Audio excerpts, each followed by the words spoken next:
Welcome to the threshold between worlds. Tonight, we step into the eerie silence of forgotten places, where reality blurs and something else waits in the shadows. Are you ready to cross into the liminal?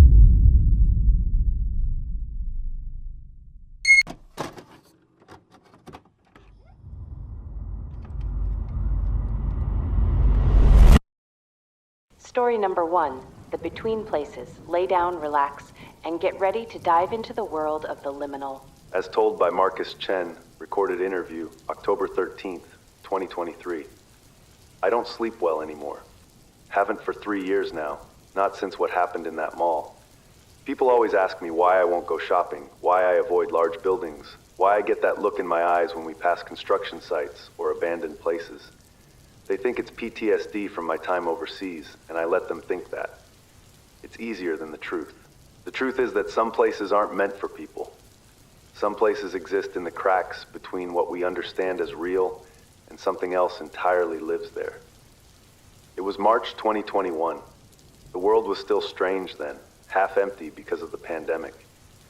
I was working security for a demolition company, making sure nobody broke into buildings scheduled to be torn down.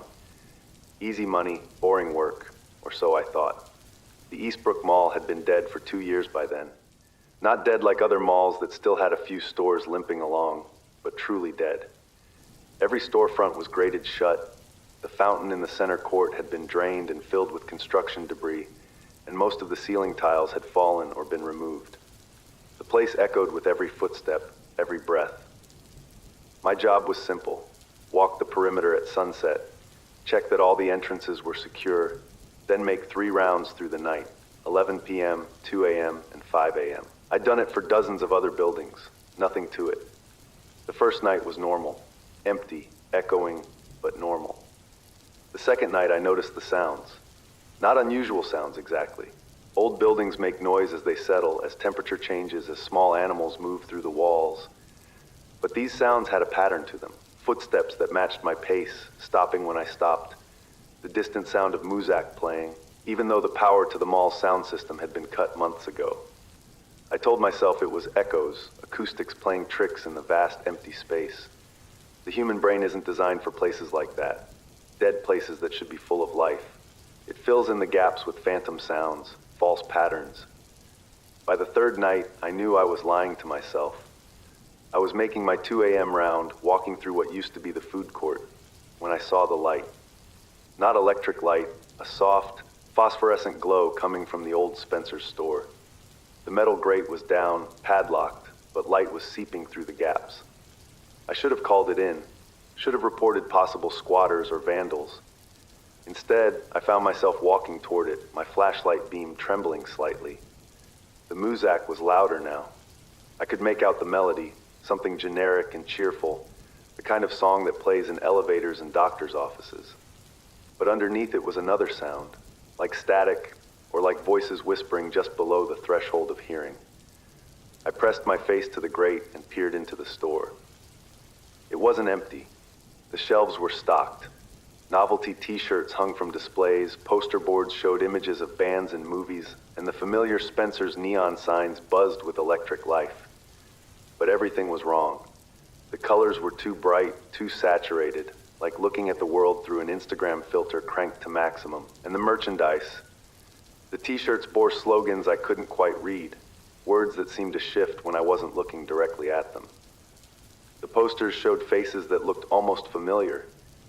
Celebrities who might have existed in some parallel world where everything was just slightly different. And there were customers. 3 or 4 figures browsed the aisles, moving with that particular aimless drift of people killing time in a mall. But they were translucent, visible only in my peripheral vision. When I tried to look directly at them, they weren't there. When I looked away, I could see them again, picking up items, examining them, occasionally turning toward me. I stumbled backward from the grate, my heart hammering. The rational part of my mind was screaming explanations. Hallucinations brought on by stress, carbon monoxide from the construction equipment, some kind of gas leak causing me to see things. But then one of the figures turned fully toward me, and even though I couldn't see it directly, I felt its attention like a physical weight. It raised what might have been an arm and waved. I ran. Not walked quickly, not left the area with professional composure. I ran like a child, my footsteps echoing through the empty mall, my breathing ragged with panic. I didn't stop until I reached the main entrance, where I radioed dispatch and told them I was feeling sick, needed to cut the patrol short. I should have quit then. Should have called in the next day and said I couldn't handle the assignment. But I needed the money, and more than that, I needed to know I wasn't losing my mind. The fourth night, I came prepared. Camera, digital recorder, EMF detector borrowed from a friend who was into ghost hunting. If something was happening, I was going to document it. The Spencer's was dark when I arrived, grayed down, no sign of the strange light. I felt a mixture of relief and disappointment. Maybe it had been a one-time thing, some weird trick of reflected light from a passing car, or... That's when I noticed the other stores. The GameStop 2 stores down was lit up, its familiar red and white signage glowing. Through the grate, I could see the displays of games, the posters advertising new releases.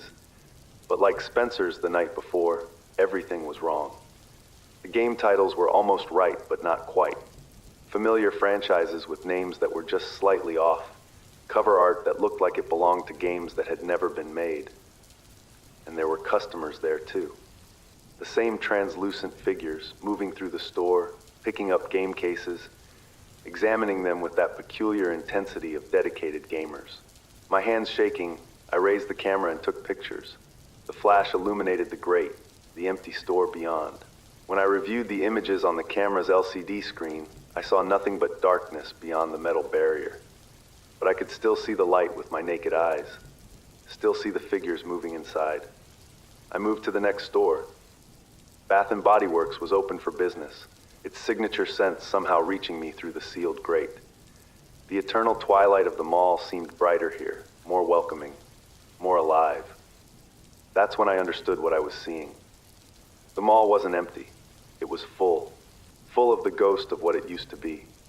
Somehow, in the liminal space between its death and demolition, it was still operating, still serving customers who had never left. Or maybe customers who couldn't leave. I spent the rest of that night documenting everything I could. The Hot Topic with its impossible band merchandise, the Brookstone selling gadgets that didn't exist, the Victoria's Secret with mannequins that seemed to turn their heads when I wasn't looking directly at them. And in the center court, where the fountain should have been dry and filled with debris, I saw water flowing again. Crystal clear water cascading down the tiers, with coins scattered across the bottom, wishes made by people who might never have been real, or might have been more real than anything else. The figures were everywhere now. Families with children, teenagers in groups, elderly couples walking hand in hand. They moved through their ghost mall, shopping at stores that sold impossible things, living out some eternal Saturday afternoon that would never end. Some of them noticed me.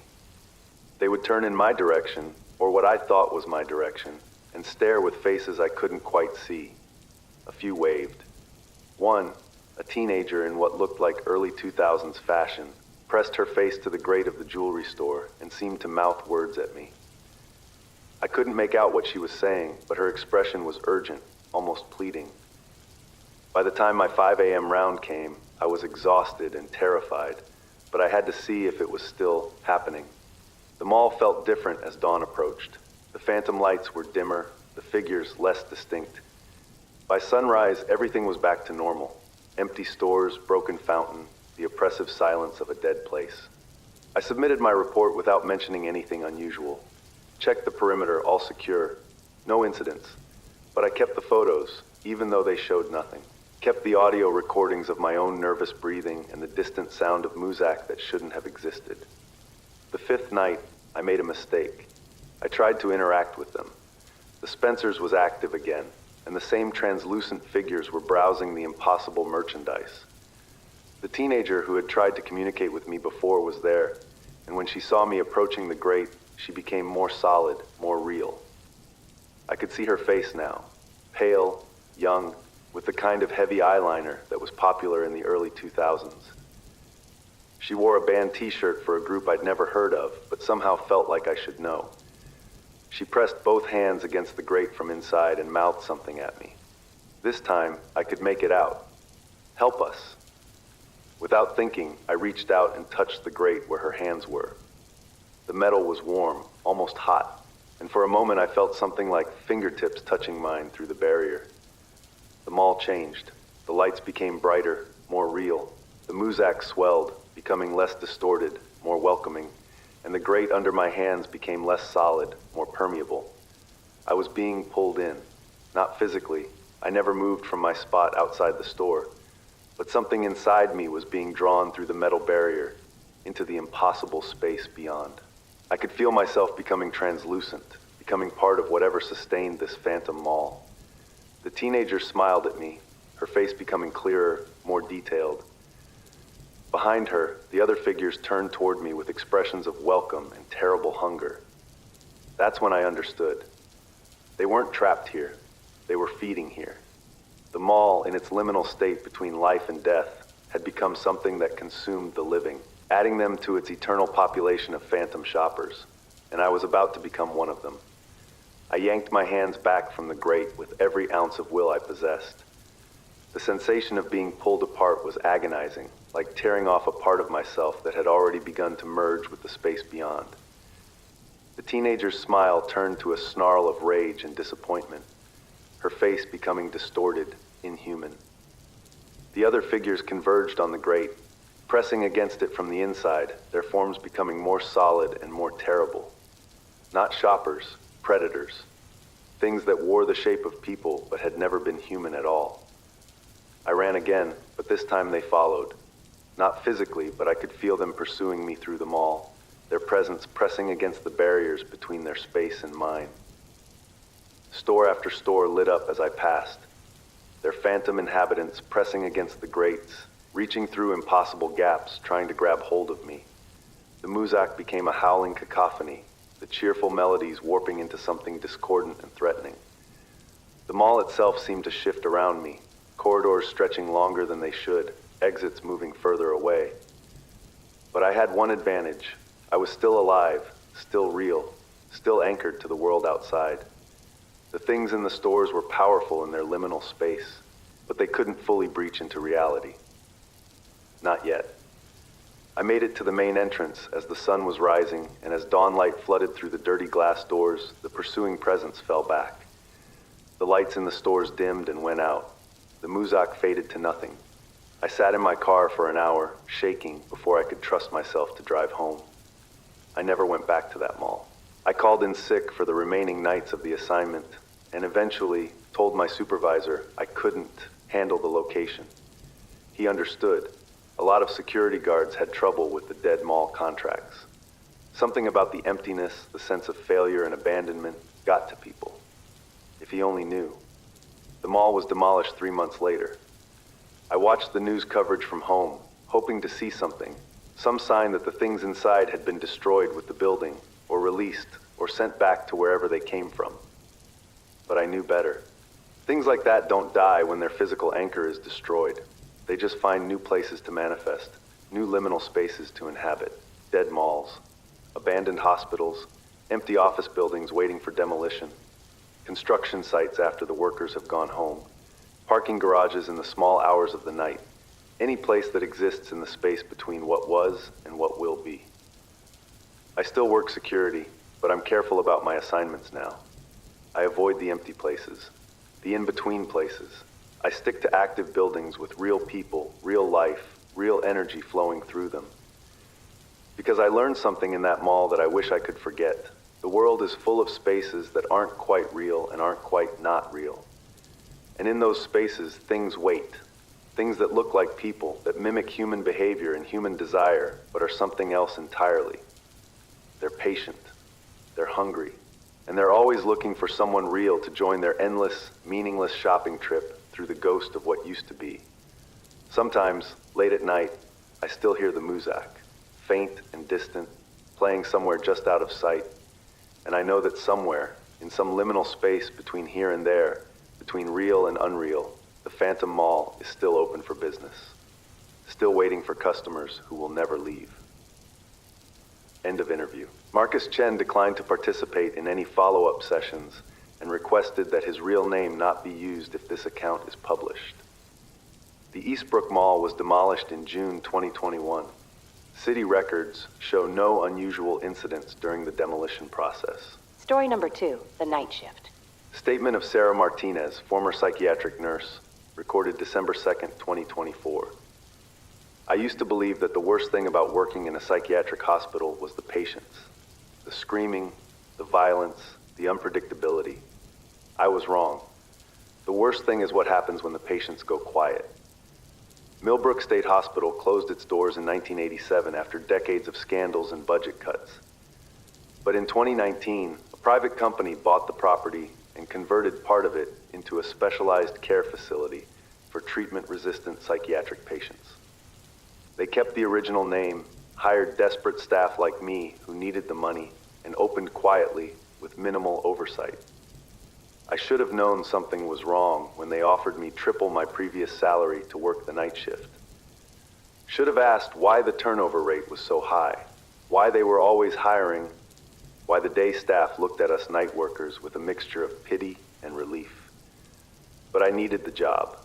My daughter needed surgery, and insurance wasn't covering everything. So I signed the papers, went through the abbreviated training, and reported for my first night shift in October 2024. The hospital had 37 patients spread across 3 wings. Wing A housed the relatively stable cases, depression, anxiety, mild psychosis. Wing B was for the violent ones, the ones who hurt themselves or others. And Wing C. Wing C was where they kept the ones who had stopped responding to any treatment at all. The catatonic cases, the completely withdrawn, the ones who just sat and stared at nothing. My first week was normal enough. The patients in Wing A occasionally called out for help or medication. Wing B required more attention. Restraints to check, padded rooms to monitor, suicide watches to maintain. But Wing C was always silent. 37 beds, 37 bodies, but it felt like a morgue. Dr. Reeves, the night supervisor, gave me one rule about Wing C. Never enter a room alone. Always have another staff member with you. And if you hear anything at all, coming from that wing after midnight, you call me immediately. I thought it was about patient safety. Turns out it was about mine. The first incident happened on my 8th night. I was making rounds with Jenny, another nurse who'd been there for 3 months. We were in Wing C, checking on the patients, when we reached room 337. The patient inside was a woman in her 40s named Claire Dawson. According to her file, she'd been found wandering naked through a cemetery at 3 a.m., covered in dirt with no memory of how she got there. She'd been catatonic ever since. No speech, no movement, just lying in bed staring at the ceiling with wide, unblinking eyes. But that night, Claire was sitting up. Not just sitting, she was perfectly upright, her back straight as a board, hands folded in her lap, staring directly at the door. At us. That's not normal, Jenny whispered. I checked the chart. No notes about any changes in behavior, no new medications, nothing that would explain why a patient who hadn't moved in 6 months was suddenly alert. Claire, I called softly, can you hear me? She didn't respond, but her eyes tracked my movement as I approached the bed. Her pupils were dilated, black pools that seemed to reflect more light than they should. Then she smiled. It wasn't a happy smile or a confused smile or even a medicated smile. It was the kind of smile you see on a child who's just pulled the wings off a fly and is waiting to see what happens next. We need to call Dr. Reeves, Jenny said, backing toward the door. That's when Claire spoke. Sarah, she said, her voice rough from months of disuse. Sarah Martinez, apartment 4B on Elm Street. Your daughter Emma needs her surgery next month. You're worried about the cost. My blood turned to ice. There was no way this patient could know my name, my address, my personal situation. Her file said she'd been admitted from 3 states away with no identification, no family, no connections to anyone. How do you? The man in 339 knows too, Claire continued, her smile widening, and the woman in 341, and all the others. We know so much about you, Sarah, about all of you. Jenny was already at the door, fumbling with her radio, but when she pressed the call button, all that came through was static. Claire laughed, a sound like breaking glass. It's after midnight, Sarah. The rules change after midnight. I grabbed Jenny's arm and we ran. Behind us, I could hear Claire calling out, but the voice was wrong. Too deep, too resonant, like it was coming from somewhere much larger than a human throat. We made it to the nurse's station and called Dr. Reeves from the landline. He arrived within minutes, looking grim but not surprised. "Which room?" he asked. 337. The patient, Claire, she was awake, talking. She knew things about us she couldn't possibly know. Doctor, Reeves nodded and headed toward Wing C. "Stay here, both of you. Don't leave the station until I get back." He was gone for 20 minutes. When he returned, he looked exhausted. "False alarm," he said. "Patient was asleep when I checked. Probably just talking in her sleep and you misheard in the dark." But I knew what I'd seen, what I'd heard. "Doctor, she knew my name, my address." "Night shifts can be disorienting," he interrupted. "The mind plays tricks. I suggest you both take a break, get some coffee, clear your heads." Jenny quit the next day. Didn't even finish her shift. Just walked out during morning rounds and never came back. I should have done the same. Would have, if not for Emma's surgery. The second incident happened a week later. I was working with Marcus, a former military medic who transferred from the day shift because he needed the extra money. Solid guy, unflappable, the kind of person you want beside you in a crisis. We were in Wing B checking on a patient who'd been violent earlier in the day when we heard singing coming from Wing C. Not one voice, all of them. 37 patients who hadn't spoken in months, singing in perfect harmony. The song was old, something that sounded like a hymn, but the words were wrong. Instead of praising God, they were praising something else. Something with too many names, too many faces, something that lived in the spaces between sleeping and waking. Marcus and I looked at each other. "That's not possible," he said. We walked slowly toward Wing C, the singing getting louder with each step. It was beautiful and terrible at the same time. Voices that had forgotten how to speak somehow, remembering how to harmonize. When we reached the wing, every patient was awake. Not just awake, standing. 37 people who hadn't left their beds in months were standing beside their beds, facing the corridor, singing, and they were all staring at us. "We need to get Dr. Reeves," I whispered. "No," Marcus said, his voice tight. "We need to get out of here, now."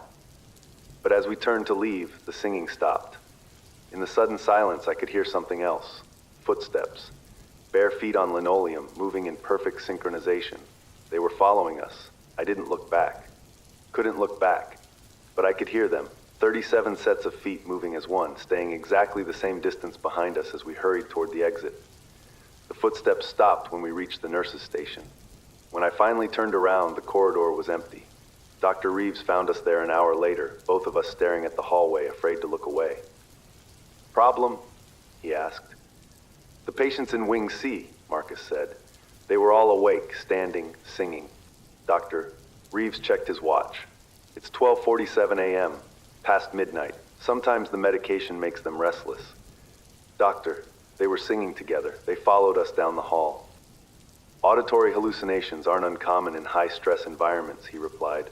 "Perhaps you should both consider whether this position is right for you." Marcus quit that night. Waugh elked out with me at the end of shift and never came back. But I couldn't afford to quit. Emma's surgery was scheduled for the following month, and I still needed the money. So I kept working, kept taking the night shifts, and the patients in Wing C kept getting more active after midnight. They started leaving notes. Not written. They couldn't write, couldn't hold pens, couldn't even feed themselves during the day. But every morning, I'd find scraps of paper with messages scrawled in what looked like fingernails scratched across the surface. "Sarah comes home at 7:30. Sarah's daughter is afraid of the dark. Sarah keeps a gun in her nightstand drawer. Personal details no one should know. Private fears I'd never shared with anyone." I threw the notes away, but they kept appearing. Under my pillow at home, in my car, in Emma's backpack. The other staff started avoiding me. Word got around that bad things happened to people who worked with Sarah Martinez. That the night shift was cursed. That Wing C was haunted. That anyone who spent too much time there started seeing things, hearing things, knowing things they shouldn't know. But I couldn't leave. Not yet. Not until Emma's surgery was over and paid for. The final incident happened 3 weeks ago. I was working alone. No one else would take the shift with me anymore. The hospital was short-staffed, so they let me work solo with the understanding that I'd call for backup if needed. I should have called for backup the moment I walked into Wing C and saw that all the patients were awake again. Not standing this time, but sitting up in their beds, watching me with those two bright eyes. But I'd gotten used to their attention, learned to ignore the whispers that followed me down the halls, the shadows that moved wrong, the cold spots that appeared whenever I entered a room. I was checking on room 341 when the woman inside, a Jane Doe found wandering a highway with no memory, grabbed my wrist. Her grip was impossibly strong, fingers like steel cables. When I tried to pull away, she held on tighter. "Time to go home, Sarah," she said in a voice that wasn't hers. It was deeper, older, like multiple voices speaking at once. "Time to join us." The other patients began to stir. I could hear bed springs creaking, feet hitting the floor, the whisper of hospital gowns moving through the darkness. "Let me go," I said, trying to keep my voice steady. "You've been here too long," the woman continued. "Seen too much, learned too much. You can't leave now. None of us can leave." That's when I understood. The patients weren't catatonic, they were imprisoned. Something had taken them, was using their bodies as hosts, keeping their minds trapped inside while it wore their faces. And it wanted me too. I yanked my arm free, tearing skin against her nails, and ran. Behind me, I could hear them coming. Not walking this time, but running. Bare feet slapping against linoleum, hospital gowns rustling, and underneath it all, that terrible harmonized singing. I made it to the exit, slammed through the security door, and kept running until I reached my car. As I drove away, I could see faces pressed against the windows of Wing C, watching me leave. I never went back. I called in sick the next day, then the day after that. Eventually, I just stopped calling. Let them fire me. Let them keep my final paycheck. Emma's surgery could wait. Some things are more important than money. The hospital called me once, asking if I'd come back for double the salary. I hung up on them, but they haven't given up. I get calls at odd hours, voices I recognize from Wing C, patients who should be catatonic, speaking in perfect unison. "Sarah, come home. Sarah, we're waiting. Sarah, you belong with us." I changed my number. They found the new one. Changed it again. Same result. Because they're not calling from phones. They're calling from somewhere else, somewhere between sleeping and waking, between alive and dead. And they know exactly where I am at all times. The worst part is, I'm starting to understand why the other nurses quit, why no one stays on the night shift for more than a few weeks. It's not just the fear, it's the hunger. Part of me wants to go back. Part of me misses the simplicity of it, the clarity of purpose. In Wing C, everything was clear. No bills to pay, no decisions to make, no worries about the future, just the eternal present, the endless night, the comfort of belonging to something larger than yourself. That's how it gets you. Not through fear, but through the promise of peace. The temptation to stop fighting, stop worrying, stop being human with all its messy complications. But I know what that peace costs. I've seen the price in the eyes of 37 patients who traded their souls for the promise of an end to suffering. Emma's surgery is next week. I found another job, took out loans, sold everything I could. We'll manage without Millbrook's blood money. But I still wake up sometimes at 12:47 a.m., exactly when the singing used to start. And in the silence of my bedroom, I can hear them calling my name, inviting me home, promising me that the night shift never really ends. It just changes location. Sarah Martinez moved out of state 2 days after giving this statement. Millbrook State Hospital was closed by state health inspectors 1 week later after reports of patient neglect and missing staff. The building was demolished in January 2025, but local police report an unusual number of missing persons cases in the area. Individuals who were last seen walking toward the empty lot where the hospital once stood. Story number 3, The Last Train. Personal account of David Kim, former MTA maintenance worker, recorded January 15th, 2025. There are tunnels under New York City that don't appear on any official map. Passages that were sealed decades ago, forgotten stations that were abandoned before they were ever opened to the public. Most people think these places are just urban legends, stories told by transit workers to spook the new guys. I used to think that too. until I found myself trapped in one of them for 36 hours, hunted by something that should never have existed. My name is David Kim, and for 12 years I worked maintenance for the MTA. Night shift, mostly. The hours when the trains stop running and we can actually get into the tunnels to do repairs. It's dangerous work. Live rails, unstable structures, the constant risk of a train coming through, even when the schedule says the line is shut down. But the real danger isn't the trains. It's what lives in the spaces between the stations. It started 3 months ago in October 2024. I was part of a crew doing emergency repairs on the abandoned City Hall station, the original southern terminus of the 6th line, closed to the public since 1945, but still used occasionally for train turnarounds. The station is beautiful in a haunting way. Elaborate tile work, vaulted ceilings, brass fixtures that haven't seen regular use in 80 years.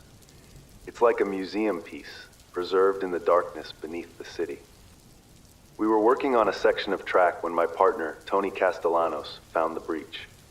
"Dave, come look at this," he called out, standing near the northern wall of the station. Behind a section of loose tiles, there was a hole.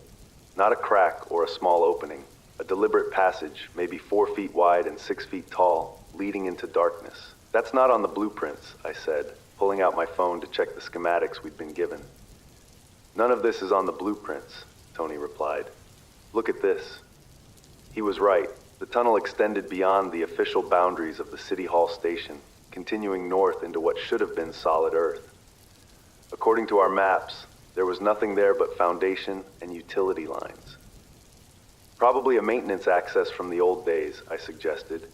But even as I said it, I knew that wasn't right. The passage was too finished, too intentional. The walls were lined with the same decorative tiles as the main station, and I could feel air moving through it. Not the stale, dead air you'd expect from a sealed space, but a steady breeze that suggested the tunnel went somewhere. Tony shined his flashlight into the opening. The beam disappeared into the darkness without revealing an end. "We should report this," I said. "Report what? That we found a tunnel that shouldn't exist?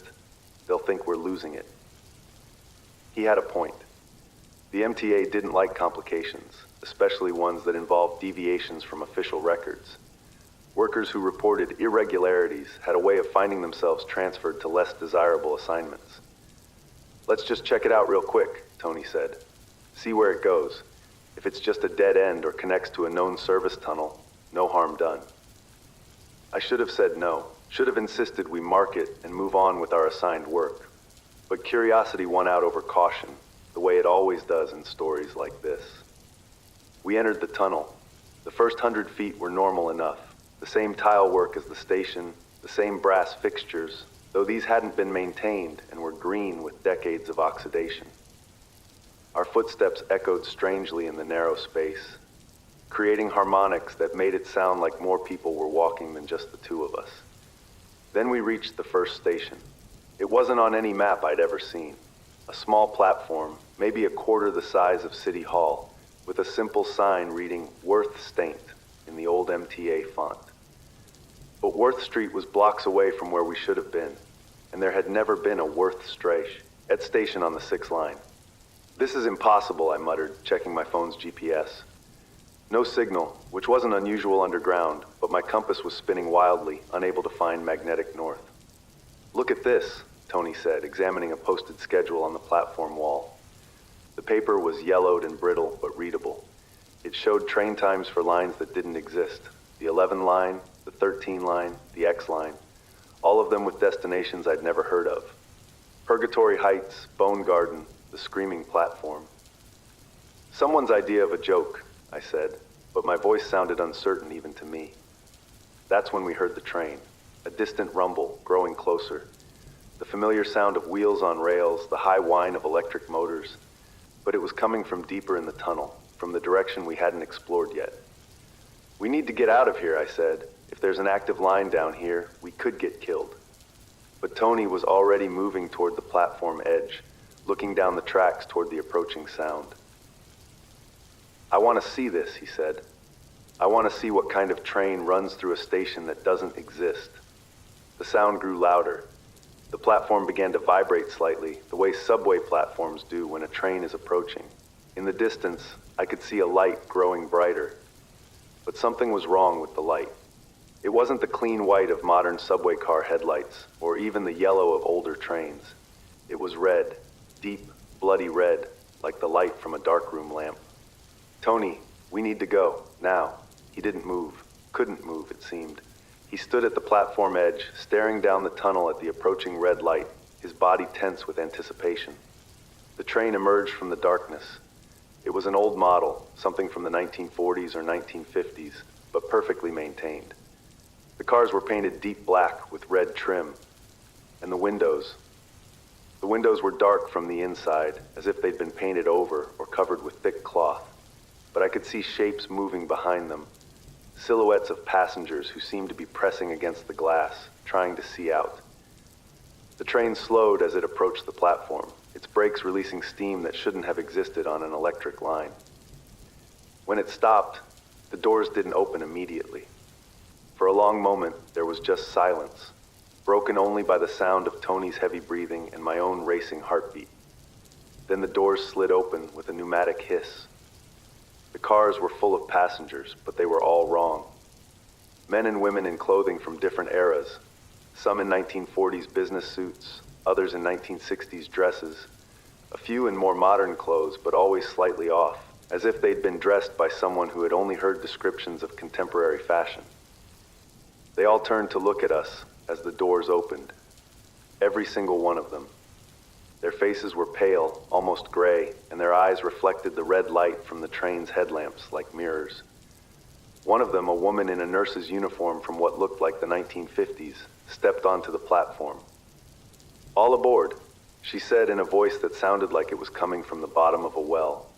"Last train to the end of the line." Tony took a step toward the train. "Tony, don't." I grabbed his arm, but he shook me off with surprising strength.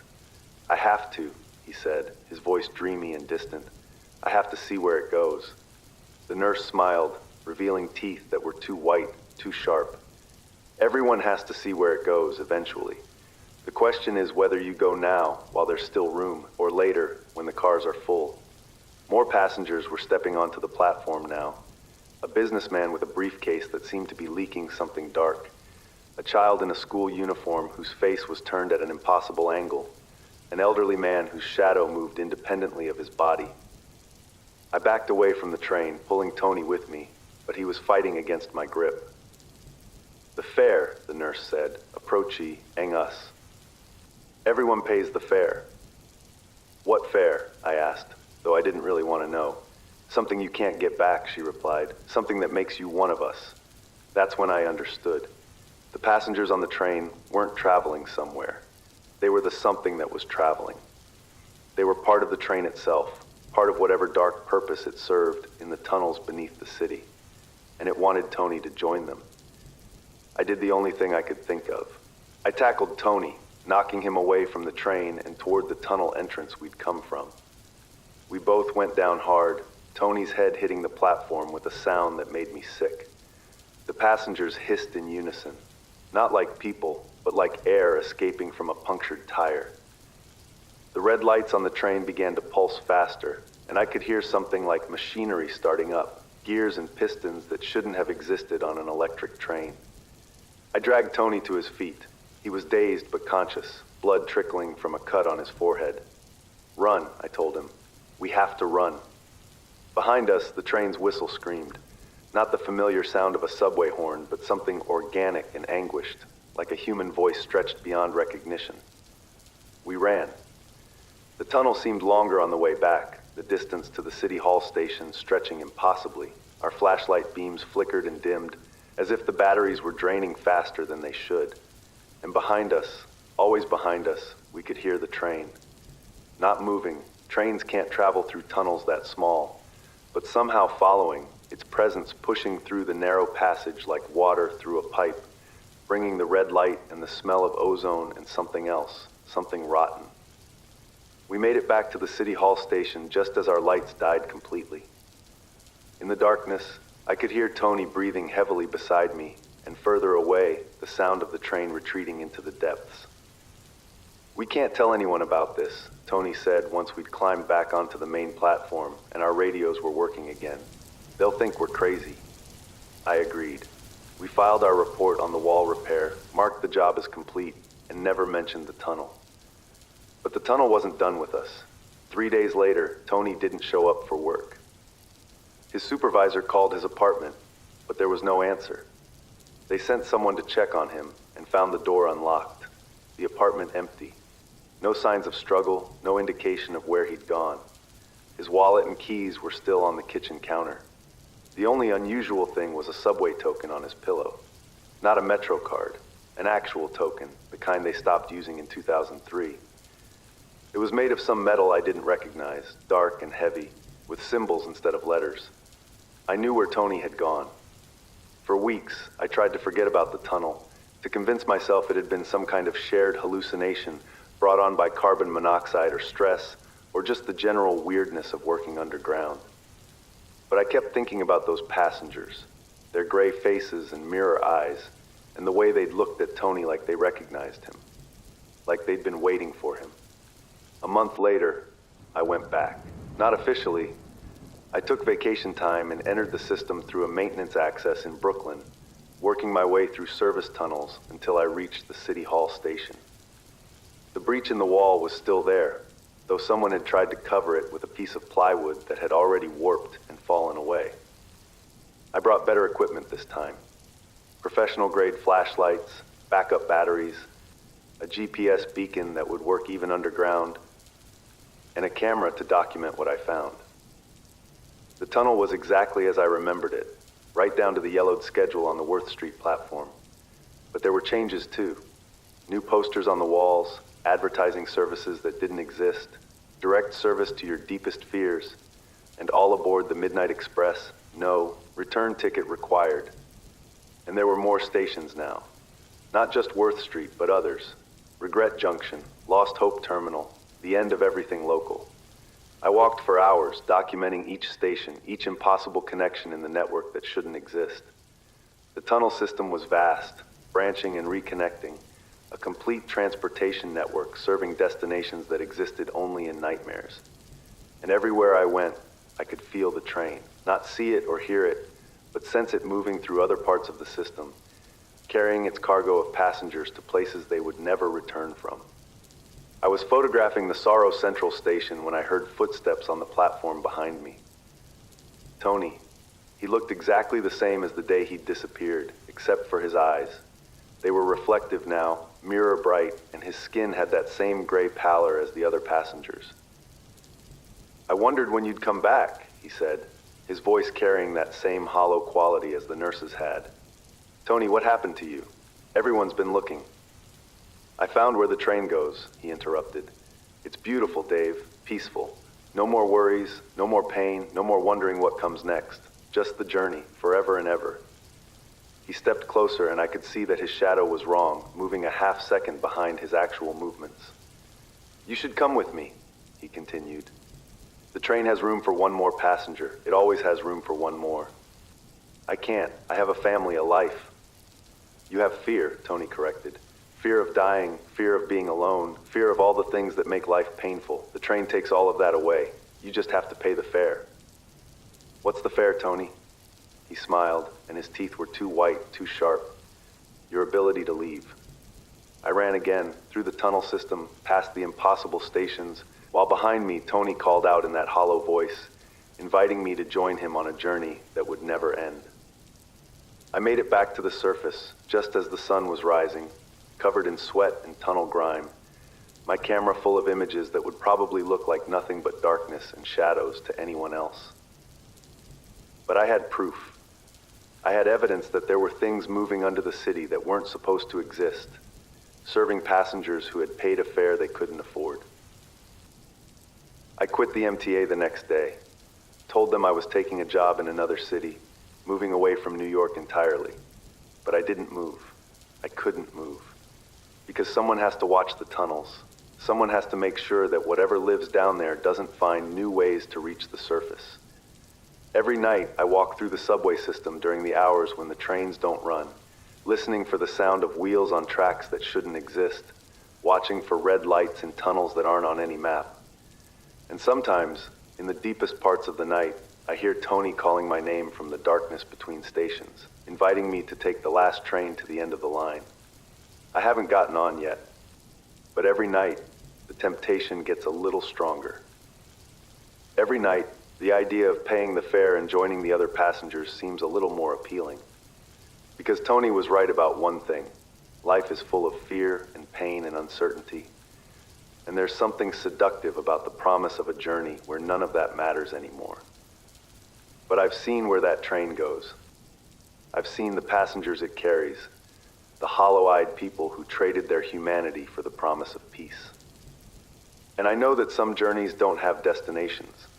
They just have passengers, riding forever through the darkness beneath the city, paying a fare they can never afford to all the places they can never afford to go. The train is still running. I can hear it sometimes, late at night, when the regular subway system shuts down and the city goes quiet.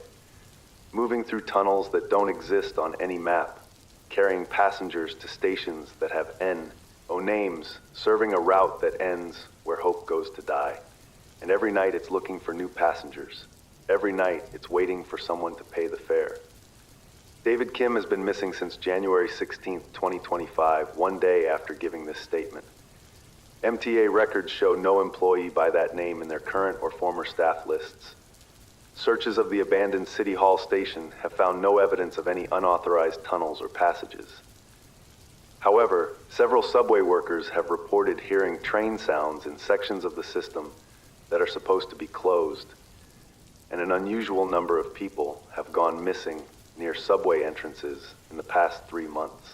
Story number 4, The Watcher. As told by Marcus Chen, recorded October 15th, 2023, I still wake up in cold sweats 3 years later.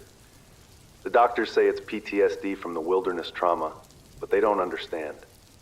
They can't understand what lives in the spaces between our world and whatever lies beyond. I'm telling you this story not because I expect you to believe me, but because someone needs to know. Someone needs to be warned. It happened during my solo hiking trip through the Cascade Wilderness in late September 2020. I'd been planning this trip for months, 2 weeks of complete isolation, just me and the ancient Douglas firs. I was working as a software engineer then, drowning in code and conference calls, desperate for something real. Something that would remind me I was still human. The first week went perfectly. I hiked the established trails during the day, set up camp by crystal clear streams at night. The forest was magnificent, cathedral-tall trees that had stood for centuries, their canopy so thick that even at midday, the forest floor remained in perpetual twilight. I felt more alive than I had in years. It was on the 8th day that everything changed. I'd been following what I thought was a game trail, something deer or elk had carved through the underbrush. My map showed a small creek about 2 miles ahead, and I figured I'd make camp there for the night. But as I walked, I began to notice something odd about the forest around me. The trees were wrong. Not obviously wrong. If you glanced at them casually, they looked like normal Douglas firs and western red cedars. But when I really looked, when I focused, I could see that their bark patterns didn't quite match. The spirals twisted in directions that hurt my eyes to follow. The branches grew at angles that seemed to violate basic geometry, creating shadows that fell upward instead of down. I stopped walking and pulled out my compass. The needle spun lazily in a complete circle, never settling on magnetic north. My GPS showed only static. My phone had no signal, which wasn't unusual, but when I tried to check my offline maps, the screen flickered and displayed topography that looked like a child's drawing. Hills that folded in on themselves, rivers that flowed in impossible loops. I should have turned back then. God, I should have turned back. Instead, I convinced myself it was equipment failure. Solar flares, maybe, or some kind of magnetic anomaly. I pressed on, following what I still believed was a trail, though looking back, I realized it was never really a trail at all. It was something else. A path, yes, but not one made by animals seeking water or humans seeking passage. The forest grew quieter as I walked. At first, I attributed this to the normal rhythm of wilderness. Sometimes the woods are full of birdsong and rustling, sometimes they're silent. But this silence was different. It wasn't the absence of sound. It was the presence of something that made sound impossible. The air itself seemed to thicken, muffling my footsteps until even the crunch of dry leaves beneath my boots became a whisper. As the afternoon wore on, I noticed that the light wasn't changing. In a normal forest, even under heavy canopy, you can sense the progression of the day, the angle of the sun, the subtle shift in the quality of illumination. But here, the dim, green-tinted twilight remained constant. I checked my watch obsessively, 3:47 p.m. Then what felt like an hour later, 3:47 p.m. Then again, 3:47 p.m. I was beginning to panic when I saw the clearing ahead. It was perfectly circular, maybe 50 feet across, filled with grass so green it almost glowed in the perpetual twilight. In the center stood a single tree, not a Douglas fir or cedar, but something I'd never seen before. It was tall and pale, its bark smooth as bone, its branches spreading in a pattern that reminded me uncomfortably of blood vessels or nerve endings. It had no leaves, but somehow it didn't look dead. It looked expectant. Around the DG of the clearing, just where the grass met the tree line, stood a ring of what I first took to be more trees. But as my eyes adjusted, I realized they weren't trees at all. They were figures. Tall, impossibly tall, maybe 8 or 9 feet in height, but so thin they seemed almost two-dimensional when viewed from the side. They stood perfectly still, facing inward toward the pale tree, and at first I thought they might be some kind of art installation, abstract sculptures left by a previous hiker with too much time and artistic ambition. Then one of them turned its head toward me. I can't adequately describe what I saw. It had a face, if you could call it that, but it was like looking at a face through water that was being constantly disturbed. Features would almost coalesce, the suggestion of eyes, the hint of a mouth, only to dissolve and reform in a slightly different configuration. The only constant was its height and the way it seemed to absorb light rather than reflect it. I stood frozen at the edge of the clearing, every instinct screaming at me to run, but I couldn't move. It wasn't paralysis from fear, though I was terrified. It was something else. Something that felt like being caught in amber, suspended between one moment and the next. The figure that had turned toward me began to move. It didn't walk so much as flow, its form rippling like heat distortion as it glided across the grass. As it approached, I could hear something that might have been breathing, but it came from everywhere at once, the trees, the ground, the air itself. And then it spoke. I say spoke, but it wasn't speech as we understand it. The words formed directly in my mind, bypassing my ears entirely. The voice was neither male nor female, neither young nor old. It was the sound of wind through empty spaces, of water dripping in vast caves, of time itself passing. "You don't belong here," it said, and I could feel each word settling into my consciousness like sediment. "This is the between. This is where we wait." "Wait for what?" I managed to whisper, though I wasn't sure I'd actually spoken aloud.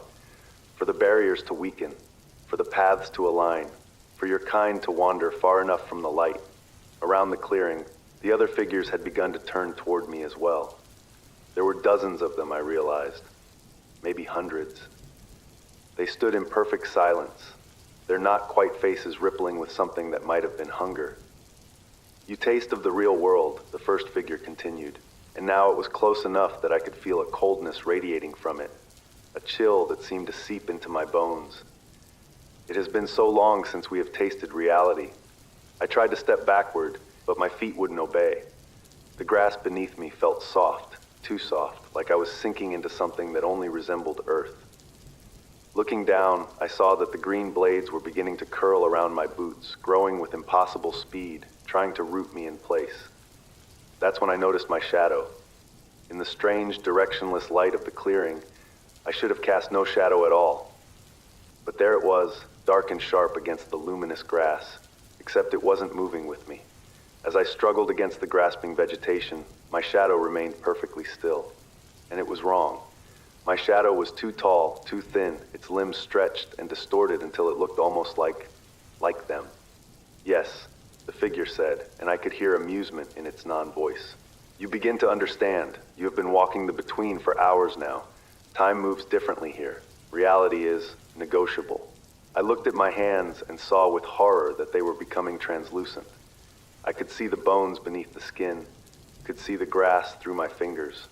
I was becoming like them, caught between states, neither fully real nor completely gone. But I still had my pack, still had my equipment, and in my pack, wrapped in waterproof plastic, was something that had been with me since childhood.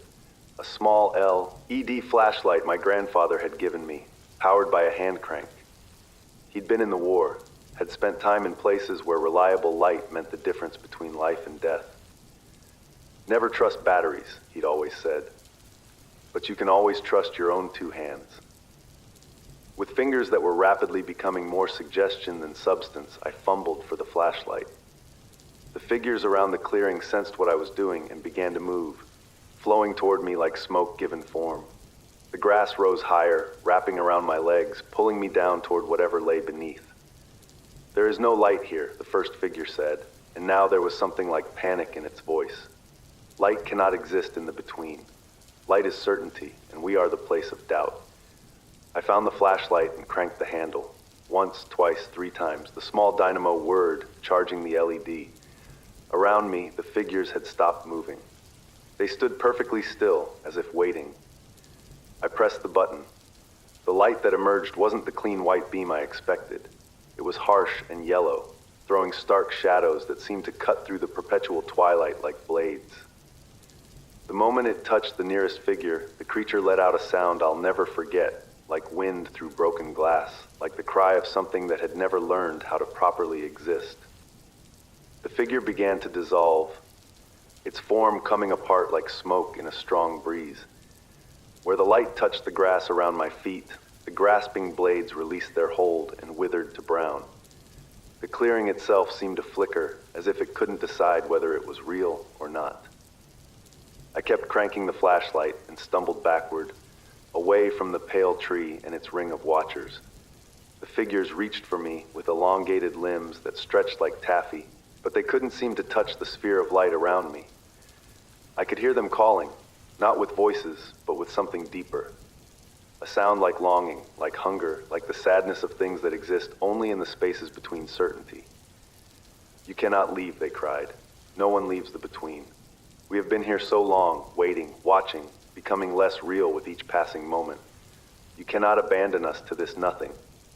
But I was already running. I crashed through the underbrush, following the beam of my flashlight, cranking the handle whenever it began to dim. Behind me, I could hear the forest itself groaning, as if the trees were trying to rearrange themselves to block my path.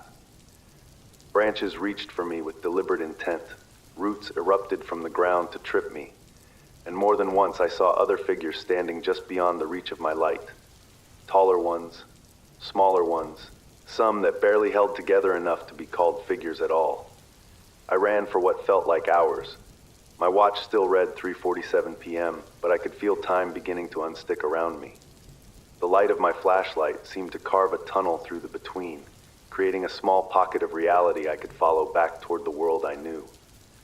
And then suddenly, I was standing on a proper trail, a marked trail, with wooden signs and everything. My GPS flickered back to life, showing my location as approximately 4 miles from where I'd started that morning. According to the device, I'd been walking in a straight line east. According to my memory, I'd been wandering in circles through an impossible forest for hours. I hiked out that night, not stopping until I reached the ranger station. I told them I'd gotten lost, which was true enough. I didn't mention the clearing or the figures or the way my shadow had tried to stay behind. The ranger who took my report was kind, but clearly skeptical of my timeline. According to him, I'd only been missing for about 3 hours. But I know what I experienced. I know what lives in the spaces between the real world and wherever we go when we're not quite here. I've done research since then, spent countless hours reading folklore and fringe science papers and the testimonies of other people who claim to have encountered things that shouldn't exist. The stories are remarkably consistent. Deep forests, especially old ones, especially ones where the trees grow thick enough to block out most of the sky. Places where compasses spin and GPS fails and time becomes unreliable. Always there are figures. Always they're watching. Always they're hungry for something we have, and they've lost. the simple, undeniable fact of existing. I've never gone hiking alone since then. I keep that flashlight with me at all times now, fully charged, ready to create light at a moment's notice. Because I understand now that light isn't just illumination. Light is certainty. Light is the insistence that things are real, that they exist in specific places at specific times, that they follow rules. The between has no rules. The between is the place of maybe, of almost, of not quite. And the things that live there survive on doubt, on the moments when we're not entirely sure where we are or what we're seeing. Sometimes late at night, I catch glimpses of movement in my peripheral vision. Tall, thin shapes that disappear when I turn my head. My shadow occasionally moves a fraction of a second behind me, as if it's reluctant to keep up.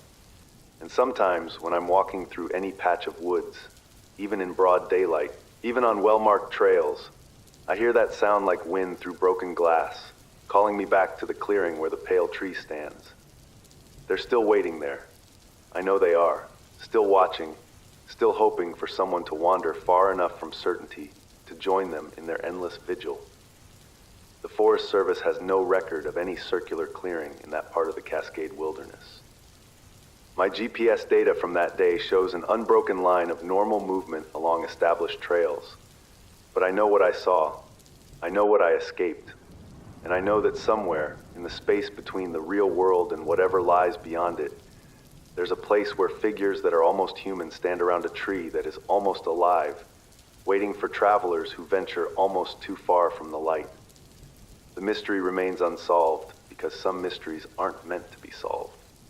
Some things exist specifically in the gap between knowing and not knowing, between being and not being. All I can do is tell you what happened, warn you to stay on the marked trails, and hope that if you ever find yourself in a forest where your compass spins and time stands still, you'll remember to bring a light. A real light.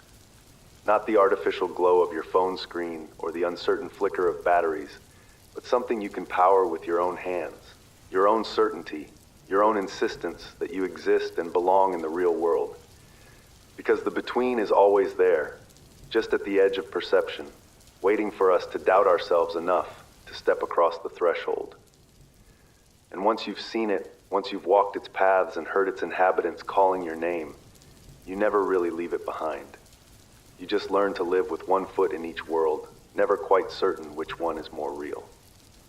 End of testimony. Marcus Chen currently works as a park ranger in Oregon, specializing in search and rescue operations. He has never returned to the Cascade Wilderness alone. Story number 5, The Things That Live Beneath.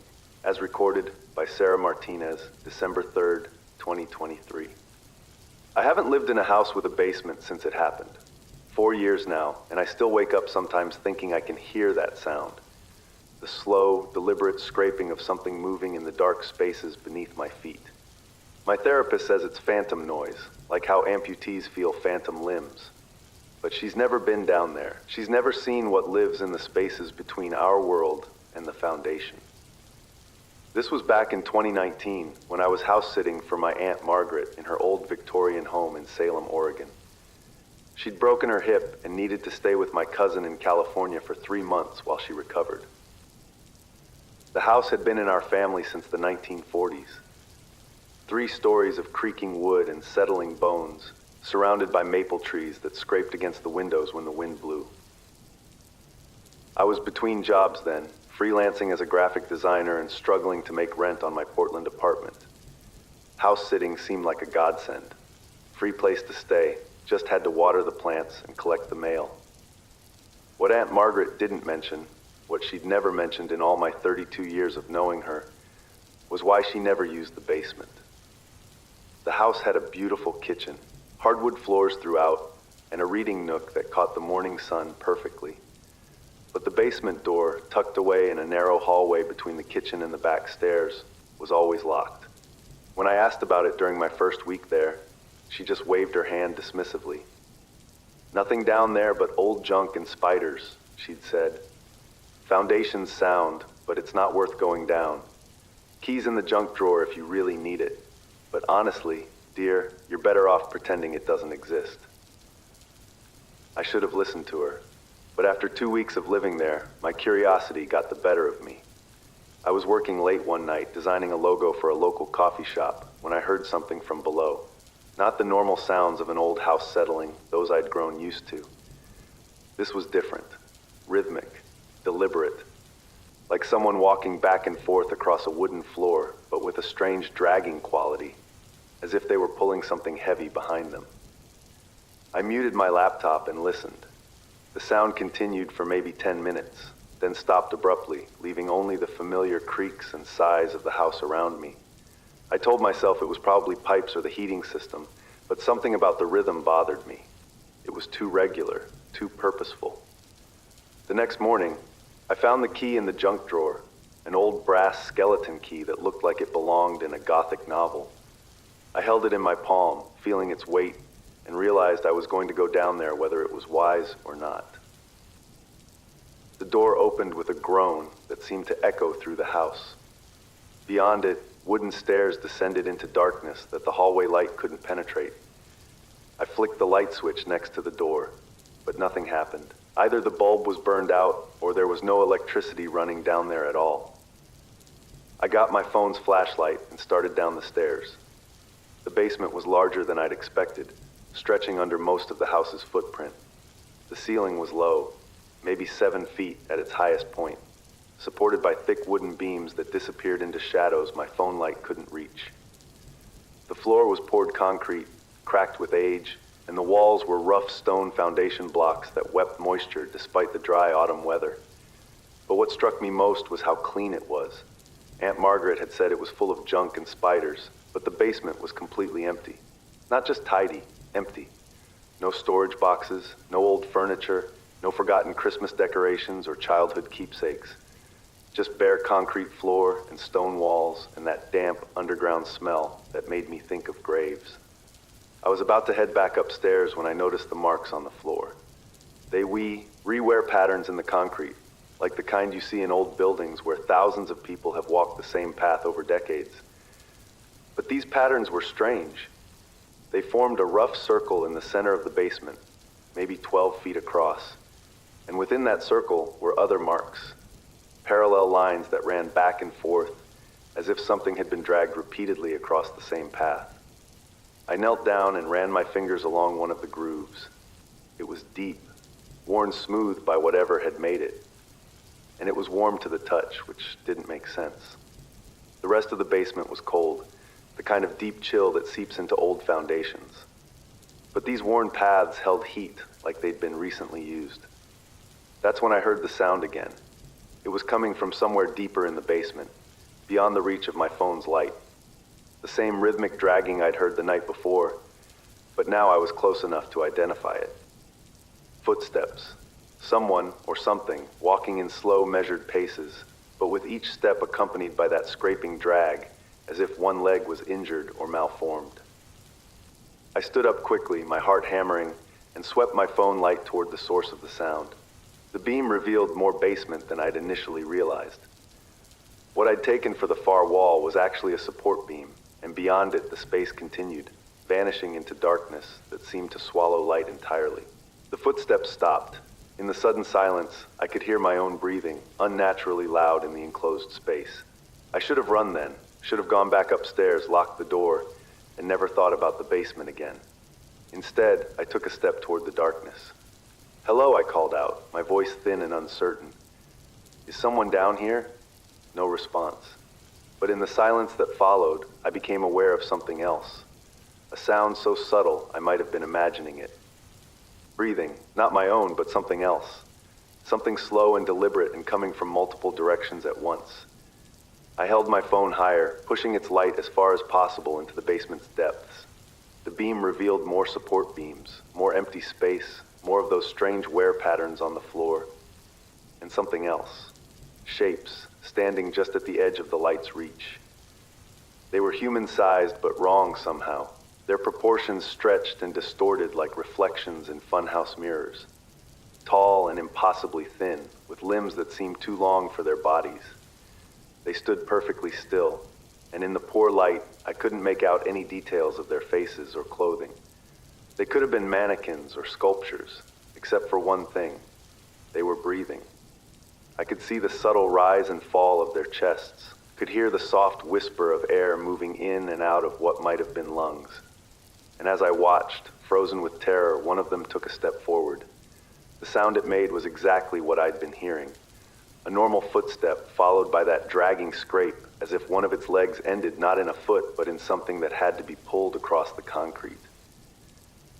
As it moved into the edge of my light, I caught a glimpse of its face. It looked almost human. Almost. The features were there, eyes, nose, mouth, but they were arranged in a way that hurt to look at directly. The proportions were wrong, the spacing off by just enough to trigger every instinct that told me this thing was not what it appeared to be.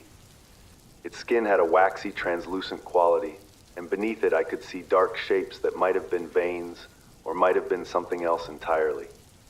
When it spoke, its voice came from everywhere at once, seeming to emanate from the basement walls themselves.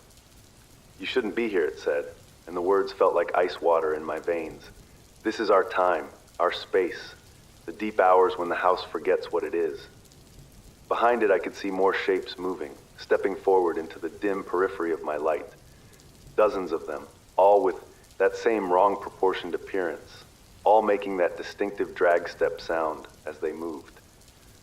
They formed a loose circle around me, and I realized with growing horror that they were standing exactly on the wear patterns I'd noticed earlier. "We've been waiting so long," another voice said, this one seeming to come from above, as if one of them was somehow suspended from the ceiling. "So long in the between time, when the house sleeps and the foundations dream.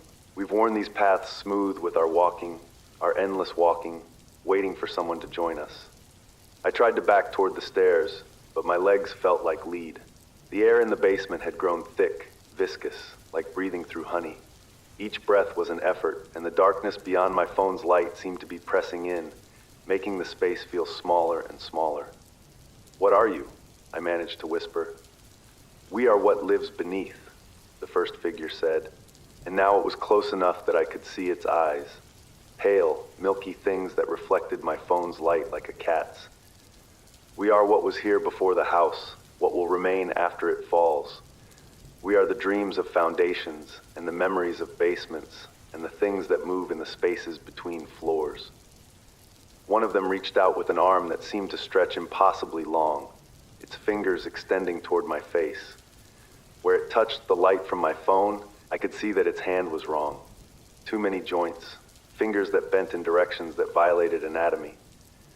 As it drew closer, I felt a cold that went deeper than temperature, a chill that seemed to freeze my thoughts themselves. "Join us," it whispered, and others took up the plea. "Join us in the walking. Join us in the deep hours. Join us in the space beneath the real world, where time moves differently, and the house remembers what it was before humans came." I could feel myself starting to agree. The idea seemed reasonable, suddenly, sensible. What was I doing upstairs anyway? What was I doing in the bright, harsh world of daylight and responsibility when I could be down here, walking these worn paths, becoming part of something ancient and patient and enduring? My phone slipped from my fingers and clattered to the concrete floor.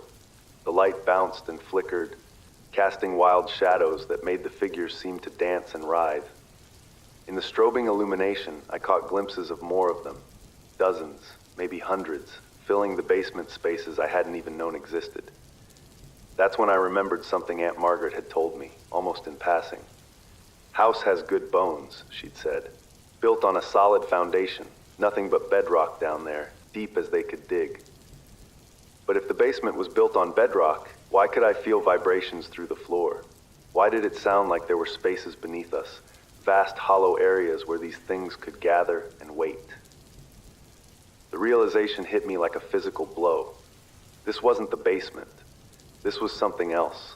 Something that existed in the same space as the basement, but wasn't bound by its physical limitations.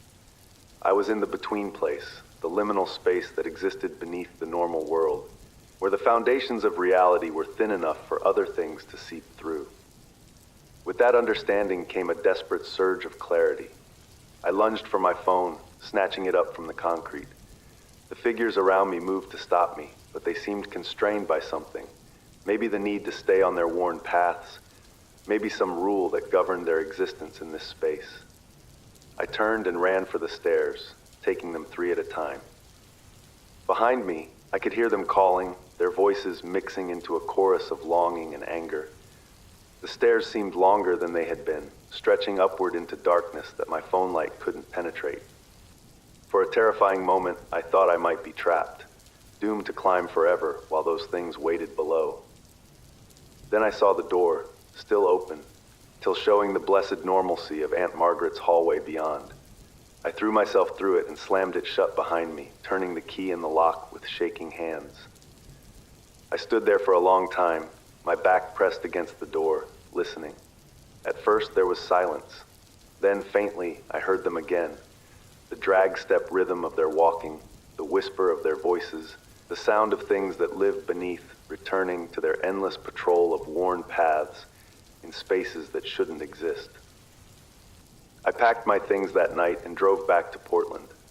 I called Aunt Margaret from my apartment and told her I'd had a family emergency, that I was sorry, but I couldn't finish house sitting for her. She was understanding, almost relieved, and I wondered if she'd been expecting this call. When she returned from California, I asked her about the basement. She was quiet for a long time, staring out her kitchen window at the maple trees.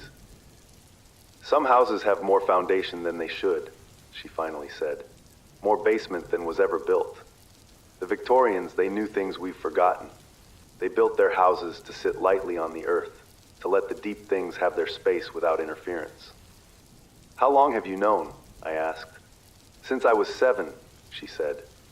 My grandmother told me never to go down there after dark, never to listen too closely to the sounds from below. Some tenants pay their rent in different ways, she used to say. Some tenants were here first. She died 2 years later, peacefully in her sleep. The house was sold to a young couple from Seattle who gutted it for renovation. I drove by once during the construction and saw them coming out of the basement, both of them pale and shaken. They put the house back on the market within a month, citing structural concerns with the foundation. It's been through 5 owners since then. None of them stay longer than a year.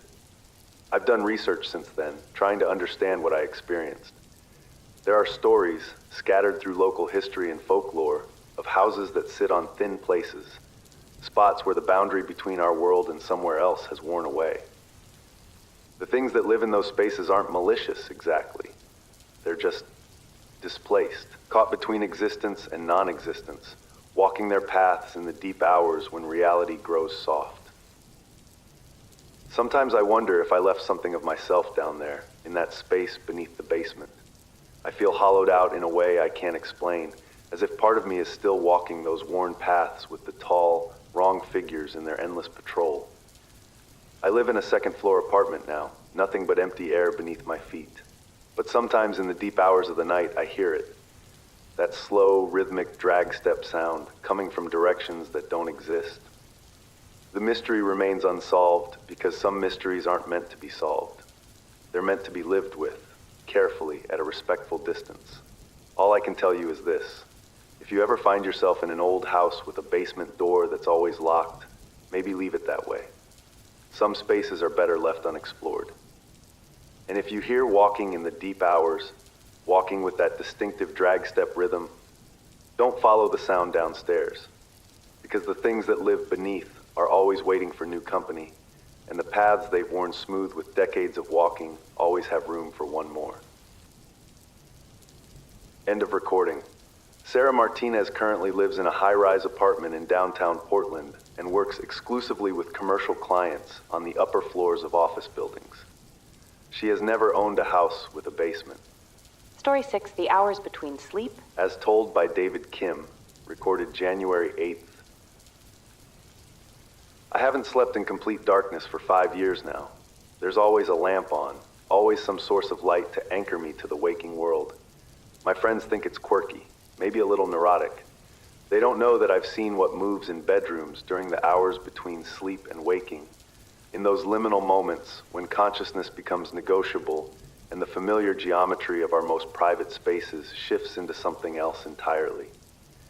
It started in the winter of 2019, in my studio apartment on the 4th floor of a converted warehouse in Minneapolis. I was 28 then, working as a night shift security guard at a downtown office building. My schedule was completely inverted. I'd get home around 7 a.m., black out my windows with heavy curtains, and sleep through the day. By 6 p.m., I'd be up, eating breakfast in what most people considered evening, preparing for another night of walking empty hallways and watching security monitors. The apartment was perfect for my schedule. Thick brick walls that muffled the daytime city noise, windows that faced an alley instead of the busy street, and neighbors who worked normal hours and weren't around to be disturbed by my nocturnal routine. It was a converted industrial space, high ceilings, exposed pipes, concrete floors softened by area rugs. The bedroom was just an alcove off the main room, separated by a sliding partition that I rarely bothered to close. My bed sat against the brick wall, positioned so I could see the main room through the open partition. I'd arranged it that way deliberately. I'd always been slightly claustrophobic about enclosed spaces, preferring to sleep where I could see potential exits. It seemed like a reasonable precaution for someone who spent his nights in empty buildings, alert to every shadow and sound. The first time I noticed something was wrong, I attributed it to the adjustment period of working nights. Sleep disturbances were normal when your circadian rhythm was completely flipped. I'd been in my new apartment for about 3 weeks when I started waking up at odd hours. Not fully awake, but not quite asleep either. That twilight state where you're conscious enough to perceive your surroundings, but not alert enough to trust what you're seeing. During these half-waking moments, I began to notice that my bedroom looked different. Not obviously different. The furniture was in the same places, the walls were the same color, the windows were still covered by the same blackout curtains. But the proportions seemed off. The ceiling felt higher, stretching up into shadows that shouldn't have existed in a room I knew was only 10 feet tall. The walls seemed further apart, as if the space had expanded while I slept. And there was always the sense that I wasn't alone. It wasn't anything I could point to specifically. No sounds, no movement in my peripheral vision, no feeling of being watched. It was more subtle than that, like the difference between an empty house and one where someone is sleeping in another room. The quality of silence was different. The air itself felt inhabited. I told myself it was hypnagogic hallucinations, the weird perceptual glitches that happen when your brain is caught between sleep states. I'd read about them in articles about shift work and sleep disorders. Perfectly normal, nothing to worry about. The fact that they only happened during my deepest sleep hours, between 11 a.m. and 2 p.m., seemed to support this theory. But as weeks passed, the episodes became more frequent and more distinct. I began to wake up not just to an altered room, but to an altered room that was occupied. There were shapes in the expanded shadows, tall, indistinct figures that stood perfectly still against the walls. They never moved when I was looking directly at them, but I could sense their presence, could feel them watching me with patient attention. The first time I saw one clearly, I was lying on my side facing the wall. I'd woken up in that strange twilight state and felt immediately that the room was wrong. Too big, too tall, filled with that inhabited silence. I didn't want to turn over, didn't want to see what might be standing behind me, but something compelled me to look. There at the foot of my bed stood a figure that was almost human. It was tall, maybe 7 feet, and thin in a way that seemed anatomically impossible. Its limbs were too long, its torso too narrow, its head slightly too large for its body. It wore what might have been clothing, but the fabric seemed to shift and flow like liquid, never quite resolving into a recognizable pattern or color. In the dim light filtering through my blackout curtains, it looked like a shadow that had learned to stand upright. But it was the face that made my blood freeze. It had features, eyes, nose, mouth, but they were arranged in a configuration that was almost right, but not quite. Like a photograph that had been slightly distorted, stretched just enough to fall into the uncanny valley between human and something else. Its eyes were the worst part. They were too large, too dark, and they reflected light in a way that human eyes don't, giving them a depth that seemed to extend far beyond the boundaries of its skull. We stared at each other for what felt like hours. I couldn't move, couldn't speak, couldn't even blink. It was as if the act of seeing it had trapped me in that moment, suspended between sleeping and waking. The figure didn't move either, just stood there at the foot of my bed, watching me with those impossible eyes. Then slowly, it began to smile. The expression was wrong in every possible way, too wide, revealing too many teeth, lasting too long. It was the smile of something that had learned about human expressions from a manual, but had never quite understood their purpose. As it smiled, I realized I could hear something, a soft, rhythmic sound like breathing, but coming from everywhere at once. The room itself seemed to be breathing, the walls expanding and contracting with each slow inhalation. I must have passed out from fear, because the next thing I remember was waking up to my alarm at 6 p.m. The room was back to its normal proportions, empty except for my familiar furniture. But something had changed. There was a smell in the air, not unpleasant, but strange, like ozone after a thunderstorm, or the metallic tang of old coins. And on the hardwood floor at the foot of my bed, there was a mark. It wasn't a footprint exactly, more like a shadow that had been burned into the wood. The shape was vaguely human, but elongated, stretched out of proportion in the same way the figure had been. I knelt down and touched it, expecting it to be warm or cold, or somehow different from the surrounding floor. But it felt like nothing at all. Not wood, not empty space, just an absence of sensation that made my fingers tingle. I tried to rationalize what had happened. Sleep paralysis, I told myself. I'd read about that too. Episodes where people wake up unable to move and hallucinate threatening figures in their bedroom. The shadow on the floor could have been there all along. Maybe a stain from a previous tenant that I'd never noticed. The smell could have been from the building's old heating system. But deep down, I knew I was lying to myself. Over the following weeks, the episodes became a nightly occurrence. I'd wake up during my deepest sleep hours to find my bedroom transformed. Larger, taller, filled with figures that stood in the shadows and watched me with patient interest. They never tried to approach me, never spoke, never did anything threatening. They just watched and smiled and breathed in unison with the room itself. I began to dread sleep, but I couldn't avoid it entirely. My job required me to be alert during my 12-hour shifts, and sleep deprivation was making me increasingly paranoid and unfocused. I tried sleeping at different times, tried sleeping in the main room instead of the bedroom alcove, tried leaving lights on. Nothing worked. Whenever I fell into deep sleep, regardless of when or where, I'd wake up to find them there. That's when I started to understand that they weren't really in my bedroom at all. They were in the space that existed in the same location as my bedroom, but only during those hours when consciousness becomes fluid and the boundaries between sleeping and waking blur.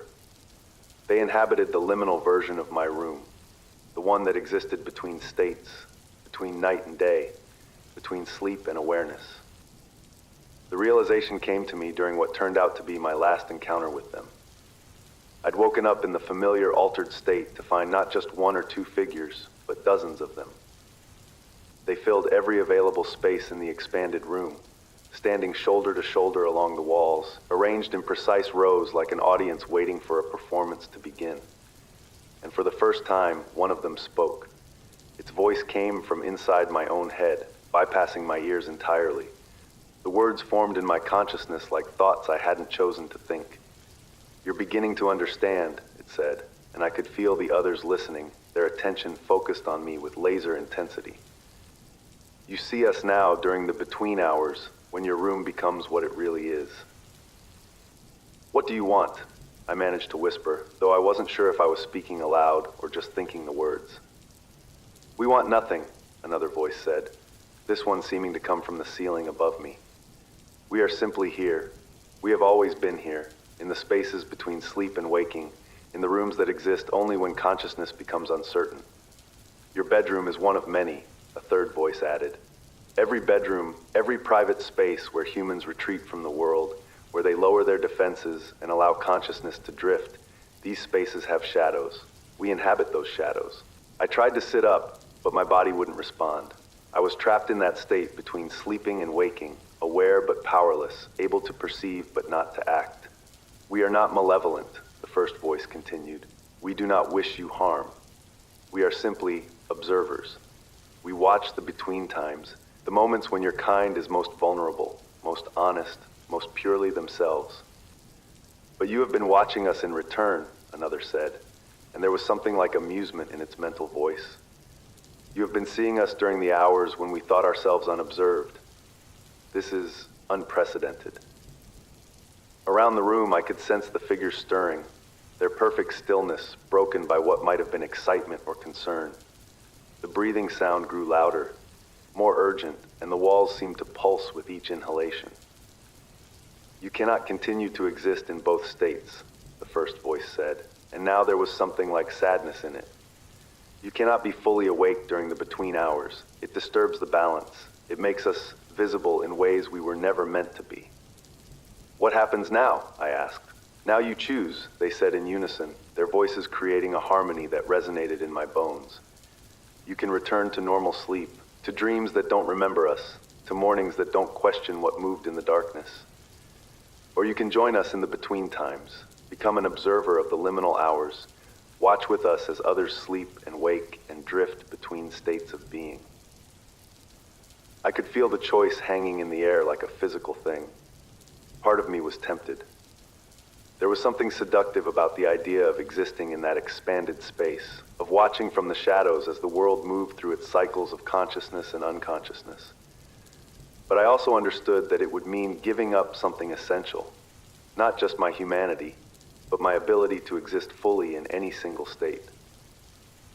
I choose to wake up, I said. The figures regarded me with those impossible eyes, and I felt their disappointment like a weight pressing down on my chest. Very well, they said. But understand, once you have seen the between hours, you cannot unsee them entirely.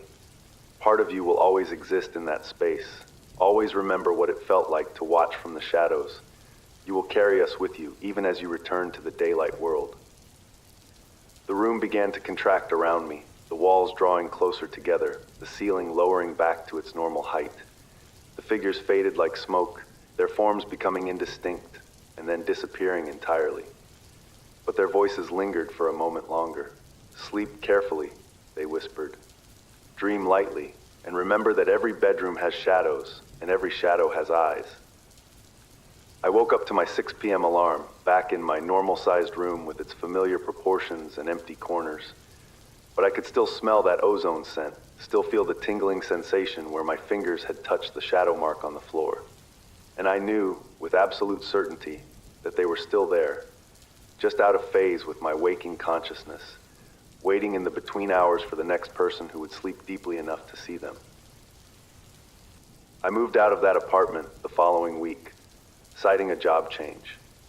I've lived in 7 different places since then, always making sure to sleep with at least one light on, always ensuring that I never fall into the deep, unguarded sleep that opens the door to the between hours. It works, mostly. I dream normal dreams now, wake up in normally proportioned rooms, go about my days without feeling watched by impossible eyes.